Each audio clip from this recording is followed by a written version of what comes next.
¿Qué tal a todas y a todos? Muy buenas tardes, me da muchísimo gusto nuevamente saludarlos.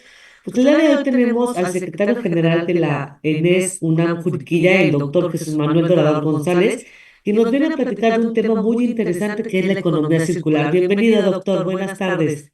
Hola Sonia, muy buenas tardes. Qué gusto estar con ustedes otra vez. Igualmente, el gusto es para nosotros, doctor, me da muchísimo gusto tenerlo aquí con nosotros y quería platicar con usted este tema tan importante que ahorita está como con mucho auge, el tema de economía circular. A lo mejor mucha gente lo hemos escuchado, sabemos que se está trabajando, pero realmente, ¿qué es la economía circular? ¿Cómo inicia? ¿Para qué se va a aplicar? ¿O cómo se está aplicando? Sí, a ver, y lo primero tal vez sería entender qué es eso de la economía circular y por qué se le ha llamado circular. Y para entender eso, tal vez lo más fácil sea empezar hablando de la economía tradicional, que es una economía con un modelo lineal, en donde empezamos nosotros extrayendo de la naturaleza los recursos, los insumos, las cosas que vamos a necesitar para poder fabricar y para poder hacer las cosas que utilizamos todos los días.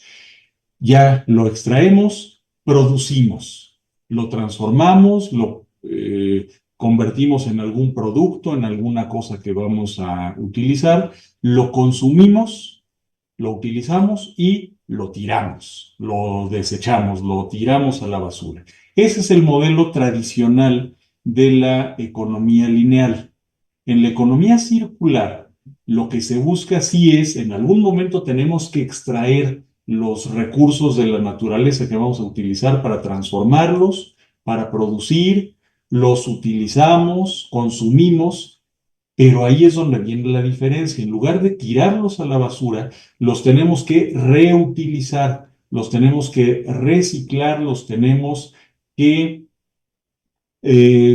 reciclar, reutilizar, retransformar para que se conviertan de nuevo en materia prima para hacer nuevos productos. Es decir, no los tiramos. Hay muchas cosas que son valorizables. Estamos muy acostumbrados en esta época a que los productos tengan una obsolescencia programada. Y tal vez un ejemplo típico, muy fácil de entender para todos, son los teléfonos celulares, en donde yo tengo un teléfono muy bonito, muy bueno, que corre en todas las aplicaciones. Después de 2 años ya empiezo a sentir que es viejo. Después de 4 años ya es viejo. Y después de 6 años ya las aplicaciones no corren. Entonces tengo forzosamente que cambiar. Antiguamente, los productos se podían seguir utilizando y no eran obsoletos tan rápidamente, sino hasta que ya de plano los materiales se degradaban, ya no funcionaba y, o por ejemplo, la batería se había terminado, le cambiábamos la batería y listo. Ahora vienen ya hasta sellados para que no les podamos cambiar la batería. Las computadoras ya no se pueden hacer crecer fácilmente, ya no se pueden modernizar, sino que hay que tirarla alegremente y comprar una nueva. Eso nos pasa con muchísimos productos. Esa obsolescencia programada es un gran, gran problema que tenemos nosotros que atacar, porque nuestro planeta ya no da para mucho. A nosotros nos enseñaron en la primaria, en las materias de ciencias naturales y similares, que hay recursos renovables y no renovables. Los no renovables nos enseñaron, hay que cuidarlos porque se van a acabar, como el petróleo, por ejemplo. En algún momento se nos acaba el petróleo y ya no va a haber más petróleo. Entonces, con los recursos renovables, alegremente los utilizábamos. Los árboles vuelven a crecer, sí, claro que vuelven a crecer. El ciclo del agua, pues nos trae agua de nuevo. El problema que tenemos en la actualidad es que estamos consumiéndolos, los estamos utilizando muchísimo más rápido del tiempo que necesitan para regenerarse. Entonces, nuestros recursos naturales renovables se nos están convirtiendo en no renovables tan rápidamente. Y ahí es donde hay algunos estudios científicos que nos hablan de los límites planetarios. Es un concepto muy interesante, en donde nos dicen qué tan rápido nos estamos acabando las cosas que hay en el mundo. Por ejemplo, ahorita, principios de septiembre, mediados de septiembre, ya nos acabamos toda el agua potable que tendríamos destinada para todo el año. Es decir, los próximos meses ya estamos utilizando el agua que correspondería al siguiente año. Entonces, nos estamos acabando las cosas mucho más rápido. Necesitaríamos, dependiendo si hablamos de agua o si hablamos de árboles, de naturaleza o de emisión de dióxido de carbono, dependiendo de lo que estemos hablando, que necesitamos entre 2 y 3 planetas para poder nosotros seguir viviendo y consumiendo al ritmo que lo estamos haciendo ahora. Y pues francamente, Sonia, no tenemos 2 planetas, tenemos solamente uno y lo tenemos que cuidar. Y eso es una realidad innegable. Tenemos nosotros límites en el planeta, nuestro sistema actual ya está rebasado y ya no funciona, no es operable hacia adelante. Estamos en una emergencia ambiental. Ahora, dicho lo de la emergencia, no hay que caer en algo que están estudiando los psicólogos, que tiene que ver con una fobia, una ansia, una emergencia psicológica que tenemos porque creemos que el mundo se nos va a acabar, que tenemos ya un problema ambiental irremediable y nos empezamos a angustiar, nos empezamos a preocupar. Y la realidad es que no nos debemos preocupar, nos debemos ocupar en hacer cosas, en remediar la situación. Esa fobia, esa ansia, ese problema que tenemos por la angustia del mundo, no nos debe limitar, nos debe poner a trabajar, porque no estamos cumpliendo los objetivos de desarrollo sostenible que planteó la ONU para el año 2030. En estos ODS, que ahora en todos lados, ya en las escuelas primarias se los están enseñando, y qué bueno, nos hablan de 17 objetivos de desarrollo sostenible importantísimos que tenemos que lograr, entre los que están cosas tan importantes como el hambre cero, que no haya hambre en el mundo. Creo que nadie en su sano juicio podría decir, no, eso no importa. No, claro que importa. Hay gente que está muriendo, mientras que hay otras personas que están desperdiciando los alimentos. Otro de los objetivos de desarrollo sostenible muy importante es agua limpia y saneamiento. Que todos tengamos acceso al agua, que todos tengamos acceso a un agua limpia, potable, que podamos utilizar y que además nos podamos asear por salud, ya no nada más por belleza, también por salud hay que asearse, entonces hay que hacer lo que la energía esté disponible y sea no contaminante. En fin, hay muchos objetivos, son 17 objetivos de desarrollo sostenible, la salud y bienestar es otro. ¿Qué tenemos entonces que hacer? Cuidar el medio ambiente, ser sostenibles.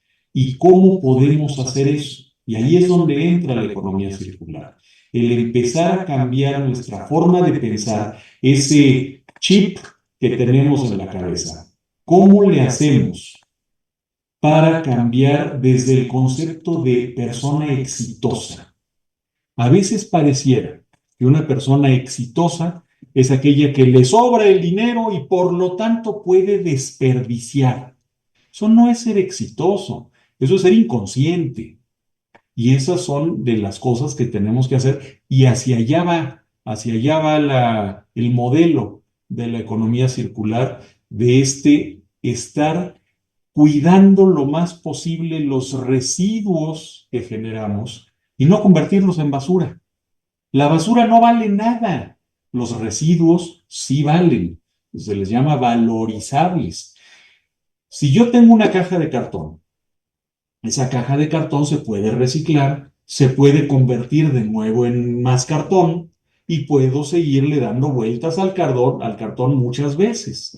Pero ¿qué sucede si yo en casa tengo mi cajita de cartón de cereal? Ya me acabé el cereal, pongo el cartón en el depósito de la basura, en los residuos. Y sobre eso se me ocurre echarle el licuado de plátano que me sobró.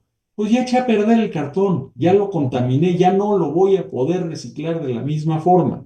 Entonces los residuos los convierto en basura. Y ahí ya esa basura no es valorizable y se va a un relleno sanitario que nos provoca muchos problemas. Quienes han pasado o viven cerca de un relleno sanitario ya saben a lo que huele aquello, que pedimos que no venga el viento para acá porque llega el olor. Y eso es contaminación también, y eso es un problema. Y además eso se filtra a los mantos freáticos y contamina el agua en el subsuelo, que es la que nos vamos a beber después, y empezamos con un círculo vicioso terrible. ¿Sabes? Entonces, eso es parte de lo que busca la economía circular.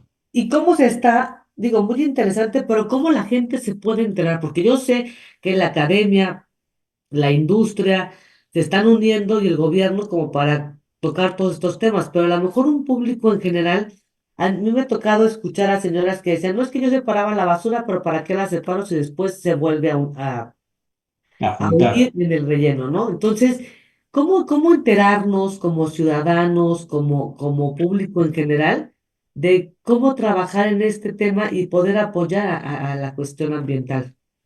Eso es importantísimo. Uno de los primeros pasos que encontramos que tenemos que dar es el cambio de mentalidad, la educación a la gente, el que todos sepamos qué es lo que tenemos que hacer. En Querétaro, que es uno de los estados punta de lanza en los aspectos de economía circular, tal vez junto con Chihuahua, son de los estados que más han trabajado y avanzado en los aspectos de economía circular, en transición a la economía circular, en la elaboración de leyes, reglamentos y demás. Hicimos un grupo muy interesante para hacer algo que se llama gobernanza sistémica. Es decir, no gobierno, no es lo mismo gobierno que gobernanza. En la gobernanza lo que hacemos es que todos juntos tomamos decisiones. Y cuando digo todos juntos, estamos hablando de los sectores social, académico, industrial, gubernamental, por supuesto, y nos sentamos todos juntos y trabajamos para ver cuáles son las causas y los efectos de lo que estamos haciendo y cómo necesitamos trabajar hacia allá. Y esto nos llevó en Querétaro a crear una hoja de ruta para la sustentabilidad, el cuidado del medio ambiente y la transición a la economía circular como vía para lograr la sustentabilidad y el cuidado del medio ambiente.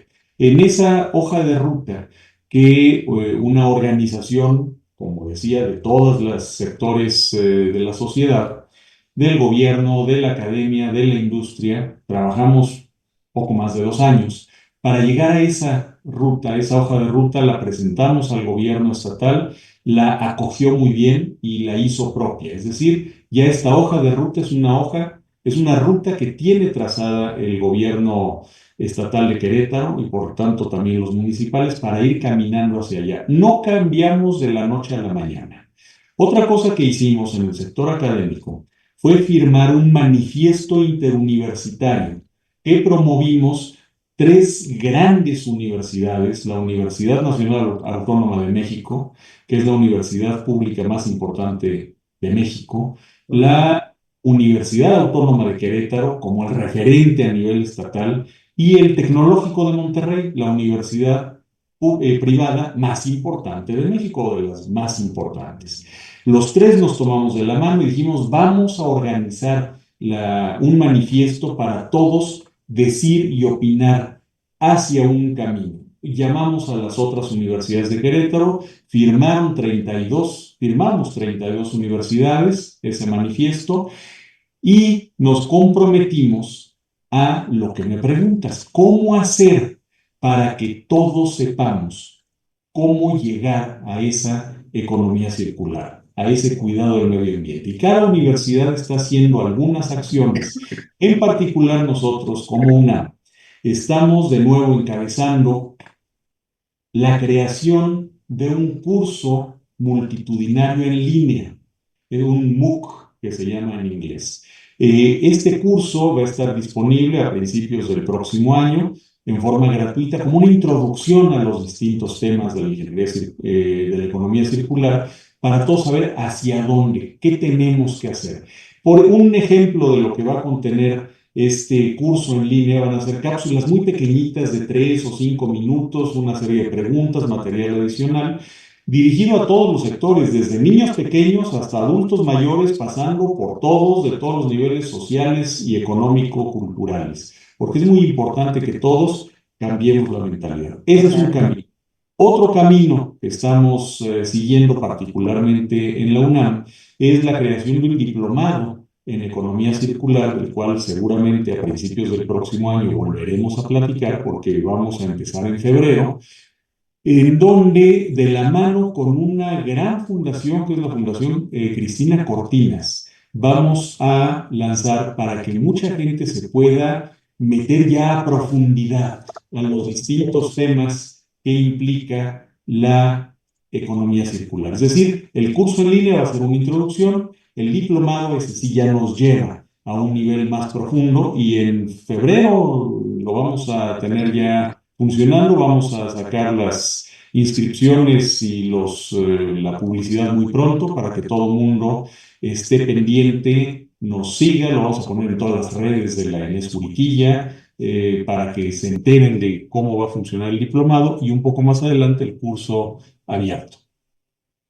Excelente, doctor. Pues muy buen trabajo que está haciendo usted como representante de la UNAM en este tema de economía circular. ¿Cuándo saldrá lo que nos comenta de que están haciendo en el manifiesto como esta guía para conocer? ¿El próximo año? El manifiesto ya está, se presentó, se publicó, lo tenemos disponible para hacérselos llegar a todos los que les interese. Tenemos una asociación que es Querétaro Circular, si lo buscan como Cross Circular, ahí se puede, en la página ahí se puede descargar el manifiesto, se puede descargar la hoja de ruta. En este Cross Circular participamos las distintas universidades que firmamos el manifiesto, participa también el sector industrial, el sector gubernamental nos apoya. Estamos por recibir fondos de un proyecto que aplicamos a CEDESU para hacer un programa piloto de recolección de residuos, de separación y recolección de residuos en algún municipio de Querétaro. Muy pronto podremos dar más detalles sobre eso. Estamos ya pues, listos para la firma del convenio y así como eso vamos a seguir trabajando, pero nos tenemos que tomar todos los sectores sociales de la mano y caminar juntos. Hay quien dice, es que no se puede. No, a ver. Siempre se pueden las cosas si queremos lograrlas. Claro. Y aquí estamos trabajando para encontrar un cómo sí y no los muchos por qué no. Esos no nos interesan. Así haya un cómo sí, lo vamos a lograr. Y una forma de obligar a los municipios, a los gobernantes, a los concesionarios de los servicios de recolección de residuos, a separar es si nosotros empezamos separando los residuos en la colonia donde vivo, nos pusimos de acuerdo, el camión de la basura pasa 3 veces a la semana, los miércoles no sacamos residuos orgánicos, por ejemplo, no, para no revolver. Entonces el camión va con puros residuos valorizables y eso le conviene al concesionario. Cuando el concesionario se da cuenta de esto, hasta nos va a agradecer que no revolvamos las cosas, poco a poco. Y eso es con voluntad, ganas y compromiso, es decir, cambiando nuestra mentalidad y queriendo hacer las cosas. Doctor, y una pregunta, esto que están haciendo ustedes, por ejemplo, como ciudadanos, ¿no? En su colonia, cuando llega el camión de basura, que es lo que mucha gente ha preguntado, ¿se dividen los residuos? Lo que estamos haciendo es nosotros de origen dividirlos, separarlos, no entregarlos revueltos. Ajá. Entonces ya el camión se los lleva preseparados. Al momento que llega a las zonas donde se reúne toda la basura, todos los residuos, ahí ya habrá residuos valorizables limpios y residuos que ya no son valorizables y los tienen que mandar al relleno sanitario. Pero a ellos les interesa recuperar esos residuos. De hecho, hay empresas que se están dedicando a eso, a separar la basura. Siempre se ha dicho que la basura es un gran negocio. Y sí, Ajá. sí lo es. No nada más porque la gente tira cucharitas y cosas que por error, no, no ese es el negocio. El negocio es que el papel, el cartón, el vidrio, el PET valen dinero. ¿Por qué seguimos tirando dinero a la basura? Como claro, que no suena lógico. No voy a tomar yo un billete de 20 pesos y tirarlo al bote. ¿O sí? Yo no hago eso. claro, no, Porque sí claro. tiramos cosas que valen. Cuando aquí en la Inés Juriquilla, por ejemplo, para que el alumnado y los profesores, los trabajadores nos vayamos acostumbrando a esto, en el proyecto de la Enes Verde pusieron contenedores para separar residuos. Y hay uno para cartón, otro para PET, otro para plásticos y una empresa que valoriza los residuos se los lleva, los vende y con el dinero que junta lo dona a un asilo de ancianos. Entonces, ahí hay una ventaja, hay una cosa que nos ayuda hace muchos años, muchísimos años, un exalumno en la asignatura de diseño del producto decía, voy a poner un negocio para juntar PET. Y todos decían, no, hombre, si el PET no vale nada. No, el amigo se hizo millonario Sí, recolectando PET. Porque sí, una botella no vale nada, pero muchas botellas ya valen. Y si además él las recolecta y las muele y las convierte en otros materiales, ahí es donde hace dinero. Y se vale también, se vale hacer negocio y ser emprendedor. claro, si todo va a Muy ser para importante. beneficios, claro, Claro, todo el mundo podemos ganar con esto.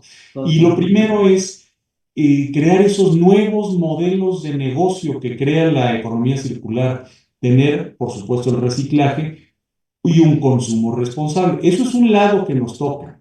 El otro lado le toca a la industria y ahí es donde las leyes y los reglamentos de economía circular les están poniendo dientes, como dicen los legisladores, para poder tener forma de penalizar a las empresas que contaminen. ¿Qué es lo que necesitan hacer? Tener un diseño ecológico pensado ya en el reciclaje. Es muy difícil para cualquiera tomar un producto y convertirlo en ecológico. Hay que rediseñarlo de origen, porque tenemos que pensar en las características del producto para que sea fácil de fabricar, fácil de ensamblar y después fácil de desensamblar y fácil de reciclar. Porque si son sándwiches de materiales pegados, no los vamos a poder separar fácilmente. Se necesita que las empresas tengan también una adquisición sostenible, que compren las cosas de una forma ecológica.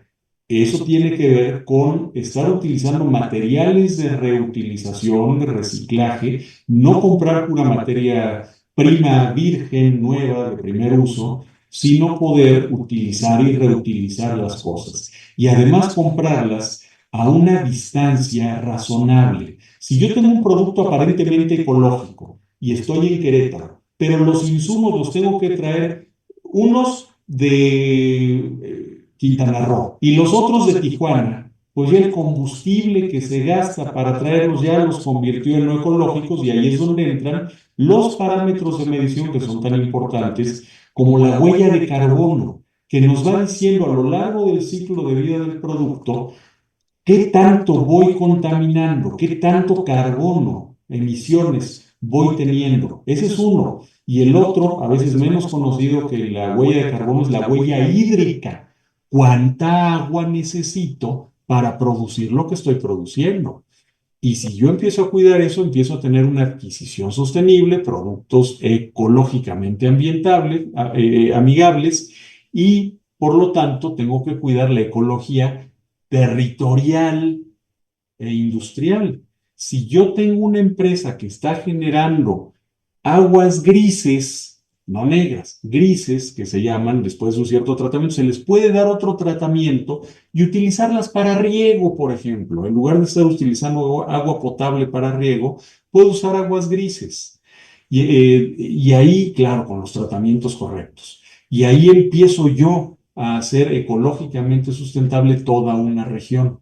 En fin, son muchísimos, muchísimos los retos, pero la importancia de todo esto es que la industria no está sola, la sociedad no está sola, la academia no está sola, el gobierno no está solo. Un Si equipo. trabajamos todos juntos, tenemos que trabajar en equipo, tenemos que poner cada quien lo mejor de nuestras capacidades, conocimientos, entusiasmo habilidades, actitudes, aptitudes, todo lo que somos, para que este mundo sea un poco mejor. Quienes somos ingenieros de diseño tendremos que diseñar para Claro. una economía circular. Quienes son ingenieros de manufactura, una manufactura para la economía circular. Quienes somos consumidores, empezar a exigir también.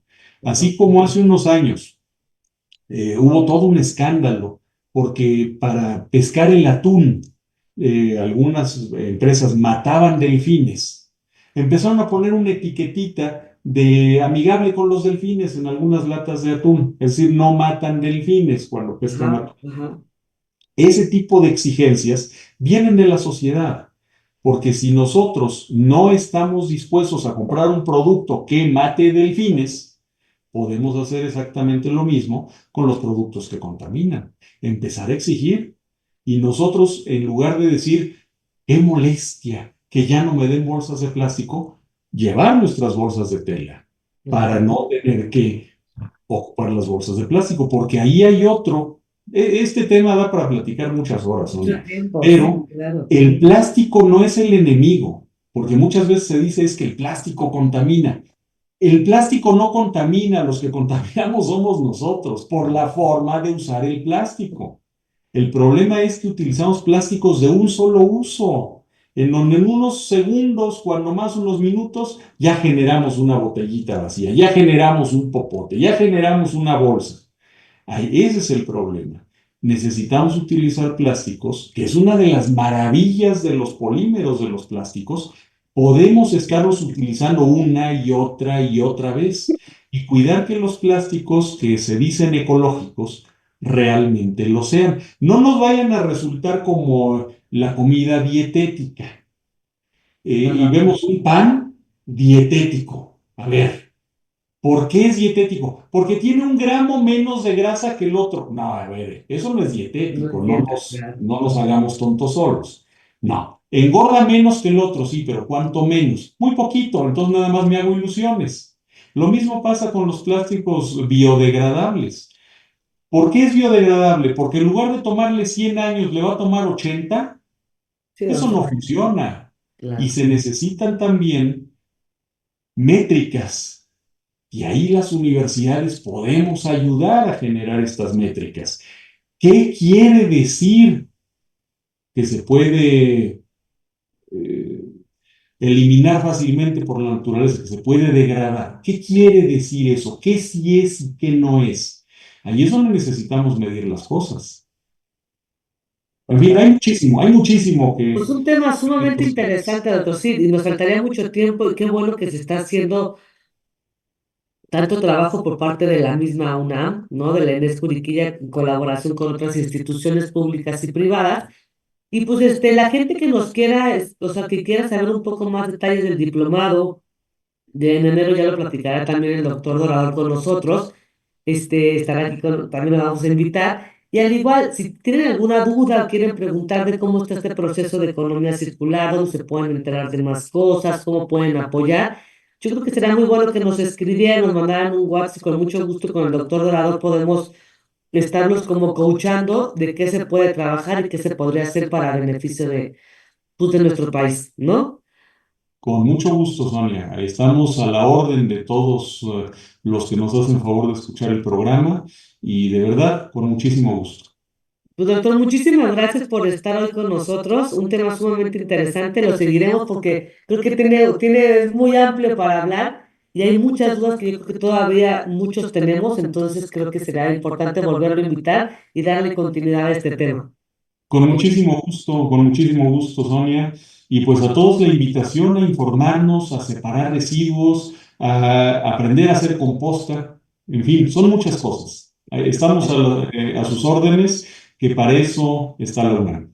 Muchas gracias. Muchas gracias, doctor, y gracias también en cabina. Nos vemos el próximo miércoles en punto de las 6:30 por este su programa Conecta UNAM en Escuriquilla. Muchísimas gracias y buenas noches.